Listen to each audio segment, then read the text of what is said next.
I have survived 10,000 days in this hardcore Minecraft world without dying. Over 2,000 hours have went into building up a massive medieval fantasy world full of interconnected civilizations trying to bring the world to life. More than 5 million blocks have been mined up and nearly 2.5 million blocks have been placed. With over 3.5 years spent on this, I have absolutely fallen in love with this Minecraft world. So I am extremely excited to give you a tour around my world. Click the like button if you are excited, and please consider subscribing if you enjoy what you see today. Also, there's a world download available to tier 1 supporters or higher for Twitch subs, YouTube members, and Patreon supporters. Join my Discord, linked in the description for more information. This is it. Right here is where it all began. Right here's the little border between the chunks, and I spawned in one of the 4 of these. I can't remember the exact block that I spawned on.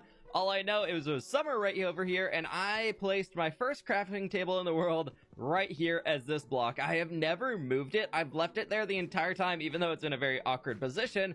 And since then, a lot has spawned up here around... No, I don't want to die in a berry bush, please. But a lot has spawned up here around world spawn. So this building is an iron farm. We've got a moss farm that is currently broken. The iron farm, you can see the villagers running around.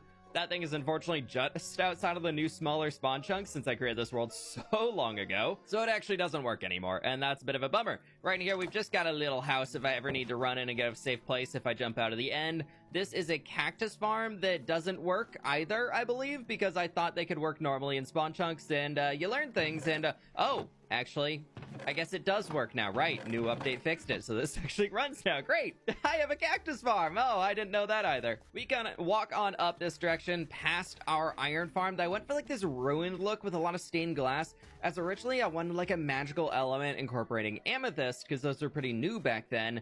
And then I didn't really do a whole lot on it, but this is kind of meant to look like a tower and like the outside frame of a structure over here, just for something kind of cool, as the magic's still like holding together the shape of the building.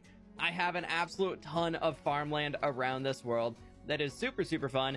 Inside of here, we do have a very important place of this is the output of an automatic wheat farm that I have. So all of it gets compacted down here into hay bales, and extra seeds and things go into there. And the automatic wheat farm no longer is in spawn chunks either, but it does sit right up here. Oh, there you can hear it going off right now with the note blocks. But this is my mess of an automatic wheat farm tower in here. I'm a little ashamed by it, but we have a villager on every single floor, and we have some bees in there flying around. And then we have a Lays that should be picking up the wheat and dropping it off over there, but he looks to have a full inventory or something. We might have to come in and do a little bit of maintenance, but for now, it is working pretty well. And if I ever need hay bales, there's always some in there, so it can't be that broken. But this turns us around to where we're headed back towards my starter base. That tower right up there is the edge of my starter base. And since then, we have expanded throughout this world like crazy. We've got a little tiny village down here, just literally to be more houses here between all of the farmland, to make it look more realistic, with people actually living in here to work the fields and everything. Nothing is really going on with these. It's just a tiny hamlet of sorts with access to a small pond right in here, and they got a little boat and outdoor smithing area, and you can see a glimpse into everything else we have going on. Cherry trees were new, so I built a quote cherry tree orchard, even though I know these Minecraft cherry trees don't actually have fruit to them. I thought it was just kind of a cool way to incorporate some of the trees. We'll walk over that way soon, but first we're gonna head up here, running by our automatic sheep farm. This is one of the few that I have in the world. I actually haven't been in here since they updated it, and it does look like a few more of them are starting to run out of shears finally. It took just about 9,900 days for that to happen. And then we got a little Jeb sheep sitting up there in the window just to show all the different colors pretty easily. And if I ever needed some bulk shearing, I have some extra sheep out here that I can go hang out with for a bit. This cobblestone wall was actually, I believe, the episode 2 project. There's no way I'm going to be doing any of this in order of the episodes, because I don't remember what I did when. But right up here, we've got ourselves an automatic potato farm. And good thing he's leaving the poisonous potato on the ground. And then on this side, we have an automatic carrot farm. And then inside of both of these houses, you can see there's another villager sitting right behind that trap door. And there's a hopper inside of it, so they throw the crops to them. And then all those crops get thrown down in here, and you can see it's been working very well. Same goes for the carrots into that building, and I had meant to reroute them into here, but this is a way that connects up to my villager breeder we'll be visiting a little bit later on, down in a dwarven villager trading cave, as I call it. But we've got our first beetroot field right in here as we're sloping up to this building, which is now a pale moss farm. It was originally a moss farm, but I converted it to pale moss after that came out, and there's a little in here. Yeah, we got a little extra. It was another early project that was very helpful to have, as we're moving up into my starter base area, and it looks like a bird fell off. This is my burb tree. I have a lot of parrots sitting in the burb tree, so they're all over the place. Every parrot that I found for the first, like, 8,000 days probably, I brought back and just put in the tree. Over here, we have my first animal barn, so we have some sheep in there, we have pigs over there, and they're getting everywhere. And then we had cows out here just hanging out, doing all their cool stuff. It was just a good way to get all of the animals together until I realized that sheep actually need grass in order to regrow their wool. So haven't had too much wool coming out of that place. Over here, we've got a little smithy that I set up about when we had netherite added into the game. So I still use this today for all of my netherite forging that I need to do. I'll just run in here and add and create whatever I need to do.